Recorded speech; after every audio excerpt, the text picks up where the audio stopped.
Okay, good evening, everyone. I'm going to call the public hearing to order. I have a statement to read, which I always read at the beginning of every one of these public hearings. This council meeting is being convened in order to hold public hearings on land use matters. The public and anyone who believes their interest in property is affected may speak or present written submissions. Everyone will be given a reasonable opportunity to be heard, and no one should feel discouraged from making their views known. Those of you who wish to speak or you've registered with the city clerk, after being recognized by the chair, begin by clearly stating your name and your address. If you have provided a written submission, make this known at the beginning. All written submissions will be retained by the city clerk and will form part of the record of the hearing. Each speaker may address the hearing a maximum of twice. The length of your first presentation will be limited to a maximum of 10 minutes. Your comments must be relevant and not obstruct. Any additional presentation, which must be on new information, will be limited to 3 minutes. Members of council may ask questions of you. However, the function of council members during a public hearing is to listen to the views of the public, not to debate the merits of matters with citizens. Any debate by members of City Council will occur at the subsequent vote. So the order of proceedings for each item will normally be as follows. First of all, the City Clerk will briefly describe the matter. Then the applicant or their agent will be invited to make a brief presentation. Then the City Clerk will identify any written submissions. Then oral submissions from the public will be heard, and further written submissions, if any, will be received. And finally, the hearing will be closed and the matters may be considered. Please note that delegations must present in a respectful manner without interference or comment from the audience. City Council is committed to ensuring a safe and respectful environment and supports the right of the community to bring comments forward. Please observe these rules. If you have any concerns with the manner in which the hearing is conducted, direct your comments to the chair. So, Mr. Clerk, first item. Thank you, Worship. The first item is Richmond Zoning Bylaw 8500, Amendment Bylaw 10498, RZ 21945869. The location is 8120 and 8140 number 1 road. The applicant is Terra 8120 number 1 road limited partnership, and the purpose is to rezone the subject property from the single detached RS1E zone to the low density townhouses RTL4 zone to permit development of 9 townhouse units with vehicle access from number 1 road. First reading was November 14th, 2023. All right, is the applicant here this evening on this number 1 road application? No? Any written submissions? None, Your Worship. Anybody wishing to speak to us about this item on the number 1 road item? Anyone? Second, third. All right, moved and seconded. Any discussion on that? Councillor Day. Thank you. I had a question of staff. On page PH13, the third bullet down, it says, investigating alternative location for the secondary decks on upper floors of the buildings, consistent with the townhouse design guidelines in the OCP. In what way were we thinking of changing that? Yes, through your worship to Councillor Day. Oh, sorry. Yes, through your worship to Councillor Day.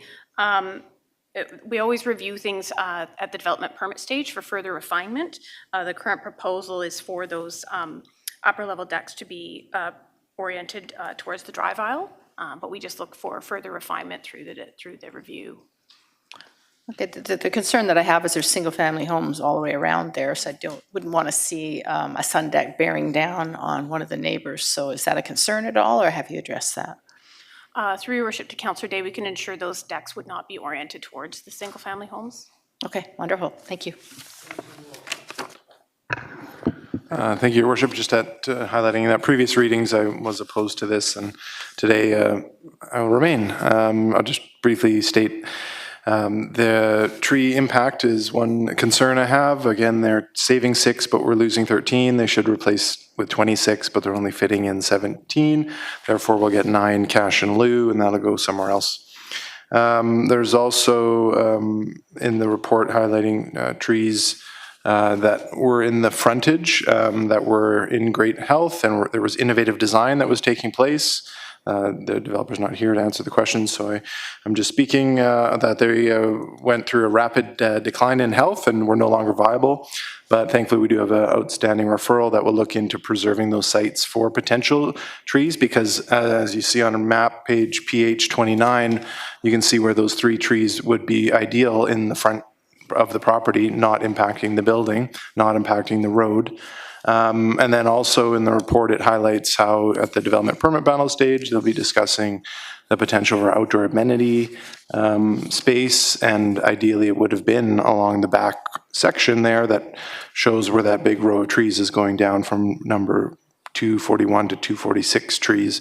Those were the numbers of the trees, also on that page 29. So just a number of those concerns, and also if the developer is here, maybe to ask them if they would have what they were hoping to get out of this. Was it for investment? Because with just going with low density, when there's potential for a lot more density on arterial roads, perhaps the future could have provided more housing for more people.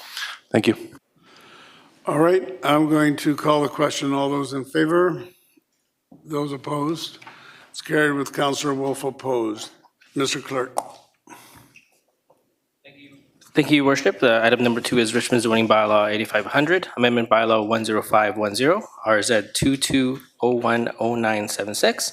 Location is 11831 and 11833 Seabrook Crescent. The applicant is Navreet Gill, and the purpose is to rezone a subject property from single detached RS1E to single detached RS2B in order to subdivide it into 2 single-family lots, each with vehicle access from Seabrook Crescent. First reading was November 14th, 2023. All right, is the applicant here this evening? Did you wish to make a presentation or just await questions? Just the questions, please. Okay, any written submissions? None, Your Worship. Anybody wishing to speak to us on this item on the agenda? Anyone? Move second, third. Moved and seconded. Councillor Day, you've got a question? Yeah, can I ask a question of the applicant?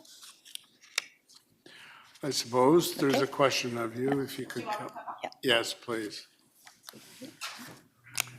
So if you could come up and have a seat, either one of those seats, and just introduce yourself.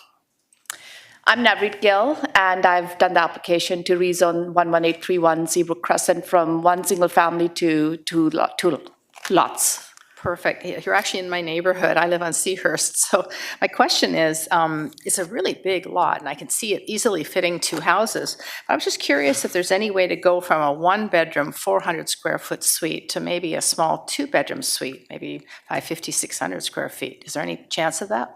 So we have looked at that very closely with our architect. Given the floor space ratio, especially one side of the property has a 10-foot easement, as is city right-of-ways. The maximum we can fit is about 400 with a 1-bedroom legal suite. Okay, that makes sense. I wasn't aware of the easement, so thank you very much for that. No problem. Thank you. All right, thank you very much, ma'am. We can excuse you. So let's call the question then. All those in favor? Any opposed? That is carried. The next one, Mr. Clerk. Thank you, Your Worship. Item number 3 is Richmond Zoning Bylaw 8500, Amendment Bylaw 10513, RZ 22011080. Location is 10511 Lassam Road. The applicant is Onyx Premier Homes Limited, and the purpose is to rezone the subject property from single detached RS1E to single detached RS2B to permit the property to be subdivided to create 2 single-family lots with access from Lassam Road. First reading is November 27th, 2023. All right, is the applicant here this evening? Did you wish to make a presentation or just await questions? I'll just await questions. Okay. Written submissions. None, Your Worship. All right, does anybody wish to speak to us on this item on the agenda? The Lassam Road, anyone? Move second, third. Moved and seconded. Councillor Wolf. Sorry, thank you. Just briefly, I was opposed to this at the previous readings, and for similar reasons. They're going out to save 2 trees, but they're removing 7. Should plant 14. They're only fitting 6. So there's 8 in lieu. This is a site right beside an elementary school. There's a lot of impact to McKinney Elementary when you have density built right up to the property line with no room for shading or privacy. And ideally, a site like this could be purchased by the school district, as they're going to be needing more school spaces for students in the future. But as a result of them not doing that, we get this type of a project coming forward. It's going to have brand new buildings on it, which will likely be there for a long time, making it even harder for schools to accommodate changes, and also no room for the trees that are being planted to really grow into any monumental size like the ones being removed. So with that, I'll be opposed. Thanks. All right. So let's call the question. All those in favor? Any opposed? That's carried with Councillor Wolf opposed. Someone to move adjournment. Thank you. We're now adjourned.